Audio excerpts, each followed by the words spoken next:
Until the COVID-19 pandemic, Kenya was one of the fastest growing economies in Africa.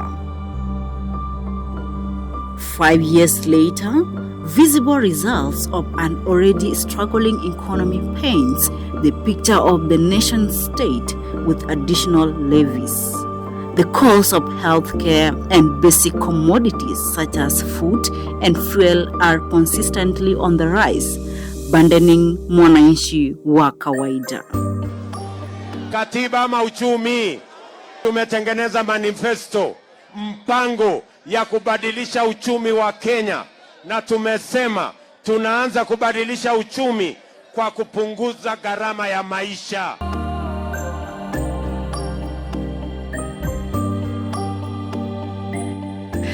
Motorists in the country have been spared more pain at the pump after the Energy Petroleum Regulatory Authority, IPRA, retained fuel prices for super petrol in its latest review. Think about the situation of Kenya's economy currently, is that the economy is not well. Well, isn't the government the one raising the prices?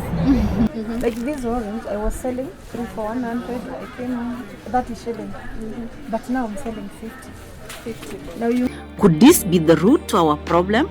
Kenyans, especially those from low-income households, have been the hardest hit by this crisis. People have to work twice or even thrice as much to provide for themselves and families. The youth, who account for the country's highest populations, are at the forefront of survival for the fittest. We embarked on a journey to understand the daily struggles of netizens in different parts of the country, the disparity between the promises made to them and their reality. business. Zanga is the groceries, cereals, and vegetables. Miaka ya kitambo, the time I was starting, you know, when you're starting, lazima kukuwe na ka challenge because una customers by then, before catch up, so ilikuwa na ka challenge. Vitu ziko high, yani from last year, vitu zilikuwa na bei sana. Yeah, so even customers wanna complain about price, but business is not bad, it's only the price. Like this apple, I was buying expensive, 3,500, but now I'm buying it at 5,000. The streets come alive with these modes of transport. They are the lifeline for many Kenyans, providing affordable transportation. However, these riders and drivers have also found their earnings insufficient to cope with the rising cost of fuel. Naitwa Karis, mimi ni msee wa boda na niko hapa nafanya kubeba wasee na kufanya delivery ya chakula na boda. Kitambo bike ilikuwa inalipa, but kwa sahi bike iko chini. Juu kitambo ulikuwa unapata hata kama umeandikwa na msee unaweza kupata kumlipa na unapata yako kidogo. Unajaribu kulipata hiyo loan inashindikana, hata vijana wenzetu wananyang'anywa bike. So maisha yamekuwa ngumu sana. Imenifinyilia kisana. Kwanza mafuta ndo kila kitu. Mafuta ndo imekuwa kitufinyilia kabisa. Kila mtu ana complain about kodi inaenda juu. So ukienda kama ni kununua kitu kama machungwa, sije ninunua machungwa 4,000. So una get leo ni 4,000, kesho ni 4,500. Unakwambia tulienda tukapata tumeongezewa. Unaona? Jua watu weleta vitu na meri, bege, so zinaongezewa, vitu inakuwa juu every day. Hapa awali tulikuwa tunanunua mafuta na shilingi hata 100, 110. But sasa unaona sasa imeenda hadi 217 na bado inaenda tu kipanda. So sasa unapata kama ni customer alikuwa anampeleka kama ni junction namlipisha 100, sasa inabidi namwambia naongeza hata kama ni 150. Na customer wengi watakubali, ataona gari pale iko. So na hapo kuna changamoto, sasa customer wamepungua na hata bei wengine wataka kupandisha na baki naumia tu. Kitu kama wa potatoes, vitunguu huwa inaongezwa bado. Because gari leo umeleta mzigo wako, kama umeleta leo gari imeripishwa 2,000, kesho ukienda unaambiwa ulipe 8,000, inaenda high. Watu wengi wana complain about that. Yeah, especially wale supplier wetu.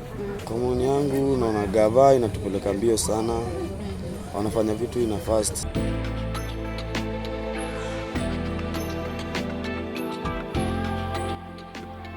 With citizens now forced to dig deeper into their pockets and provide for their families every day, parents are not only juggling provision of basic necessities with their stagnant income, but also putting up with demands from their children. Students in institutions of higher learning have not been left behind, as they have realized an increase in their school fees and have had to ask for more money for their survival while studying and staying away from home. So previously, my fare from here to say Rungai would not pass 150, as in ingefika 120, 130. But now we even have, I use close to like 200 shillings, and that's if I have, because one of my parents works in Kenyatta National Hospital, so they'll come driving me in the morning. So if I have to go to and fro, that's already like 400 shillings.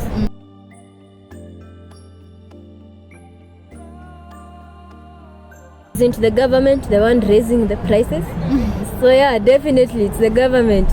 It is the government. And their sentiment seems to be that, there are prices in fuel going up. Yeah, I am not sure whether those are verifiable or they're just excuses. I don't know. But even following President William Ruto's first State of Nation address that emphasized Kenyans having to brace themselves for even tougher times, the nation still holds a leap of faith that things will turn around soon.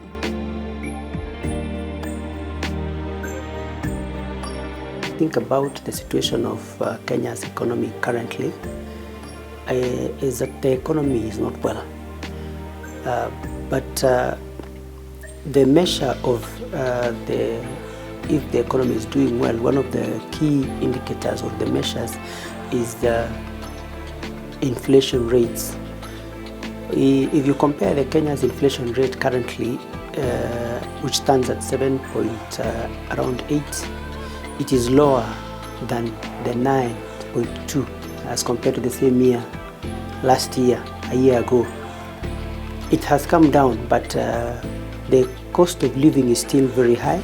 The cost of commodities, consumable, is still very high because there are no jobs and the disposable incomes are very little. So Kenyans experience the respective costs of commodities as being very high, and it is not being helped by the cost of the rising cost of fuel. So things are not getting better because we partially rely on generating on diesel to generate the fuel, to generate diesel fuel to generate electricity, making the cost of electricity to go very high. The factors of production are high.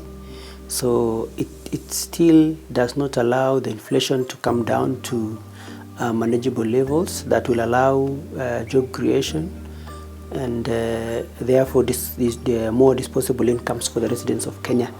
So the state of the economy is far from getting out of the woods for Kenya and Kenyans. We are doing almost more than half of our collections, of our revenue collections. We are using them to service debt. Now, this leaves very little money to be able to do development from our own source of revenue to do development here locally. And that is a very big challenge because our disposable income as a country is very limited. The other challenge that we are experiencing currently and is likely to stifle, depending on how you look at it, is likely to stifle the economy, is the challenge of taxes. The government in the economic bottom-up economic model have preferred to heap taxes and implement it all at the same time. But the effect now is we are actually bringing the economy to a standstill because we are taxing everything, and all of a sudden we want to do house levy, we want to do healthcare, universal healthcare levy at 2.2% of salaries, 2.75 of salaries, housing levy at 1.5% of salaries, and among other taxes. We also have seen the government employing people to collect taxes, KRA staff, to go even up to door to door. This means the little money that Kenyans would have made will go to taxes.